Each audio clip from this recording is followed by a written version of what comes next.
Hi, ഒരു വാർത്ത சொல்லட்டுமா? നമ്മുടെ ജീവിതത്തിൽ നമ്മൾ വളരെ ഒറ്റപ്പെട്ട് ആരും ഇല്ലല്ലോ എന്നുള്ളൊരു തോന്നലിൽ വന്ന് നിൽക്കുന്ന ഒരു സന്ദർഭങ്ങളുണ്ടായിരിക്കും. എൻ്റെ ജീവിതത്തിൽ അങ്ങനെ ഉണ്ടായിട്ടുണ്ട്. അപ്പോൾ അങ്ങനെ വരുന്ന സമയത്ത് എനിക്ക് ആ സമയത്ത് മുന്നിലേക്ക് പോകാനായിട്ട് ഒരു വഴി കിട്ടിയിരുന്നു. അത് ഞാൻ നിങ്ങളായിട്ടും ഷെയർ ചെയ്യാം. എനിക്കിങ്ങനെ വന്ന സമയത്ത് ജീവിതത്തിൽ എന്താ വെച്ചാൽ നമ്മുടെ ദുഃഖങ്ങളെക്കാളും നമ്മളെ ബുദ്ധിമുട്ടിക്കുന്ന കാര്യം അങ്ങനൊരു ദുഃഖം നമുക്ക് വന്നപ്പോൾ നമ്മളെ ചേർത്ത് പിടിക്കാനോ നമ്മുടെ ഒപ്പം നിൽക്കാനോ ആരും ഉണ്ടായില്ലല്ലോ എന്നുള്ളതാണ് ഏറ്റവും വലിയ ദുഃഖമായിട്ട് നമുക്ക് തോന്നുക. അപ്പം അങ്ങനെ ഞാൻ എൻ്റെ ഒരു വിഷമം ആ സമയത്ത് എനിക്ക് ഏറ്റവും പ്രിയപ്പെട്ട ഒരു അമ്മയോട് ഞാൻ ഷെയർ ചെയ്തു. അപ്പം അമ്മ പറഞ്ഞൊരു വാക്കുണ്ട് തിരിച്ച്, ബിദു, നമുക്ക് ആരും ഇല്ല എന്ന് തോന്നുമ്പോഴല്ലേ നമുക്ക് വിഷമം. നമുക്ക് ആരും വേണ്ട എന്ന് തോന്നിയാൽ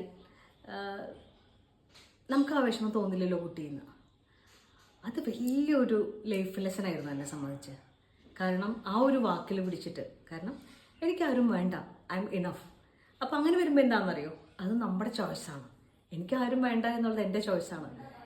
നമ്മൾക്ക് ആരും ഇല്ല എന്നൊരു ദുഃഖത്തിൽ നിന്ന് എനിക്കാരും വേണ്ട എന്നുള്ളൊരു ചെറിയൊരു മാറ്റം അത് നമ്മൾക്ക് ഭയങ്കര ഊർജം തരും.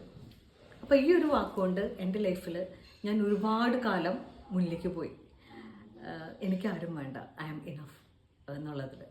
അപ്പോൾ നിങ്ങളതുപോലെ ആരുമില്ലല്ലോ ചേർത്ത് പിടിക്കാൻ, ഞാൻ ഒറ്റയ്ക്കാണല്ലോ എന്ന് വേദനിച്ചിരിക്കുന്ന ഒരാളാണെങ്കിൽ നിങ്ങളിങ്ങനെ ഒന്ന് മാറി ചിന്തിച്ച് നോക്കൂ.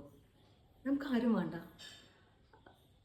എനിക്ക് ഞാൻ മതി, ഐ ആം ഇനഫ്, എനിക്കാരും വേണ്ട എന്ന് നിങ്ങളൊന്ന് ചിന്തിച്ച് നോക്കൂ.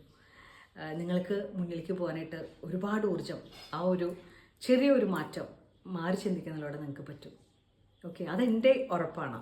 കാരണം ഞാൻ അങ്ങനെ ഒരുപാട് കാലം മുന്നിൽ പോയ ഒരാളാണ്. ഓക്കെ, അപ്പം ഇനി അങ്ങനെ ഒരു ബുദ്ധിമുട്ട് വരുമ്പോൾ മാറി ഒന്ന് ചിന്തിച്ച് നോക്കും കേട്ടോ. മീതി സന്ധിക്കും വരെ വണക്കങ്ങൾ വീണ്ടും ഉണ്ടത് ഉങ്ങളുടെ സ്വന്തം ബാല.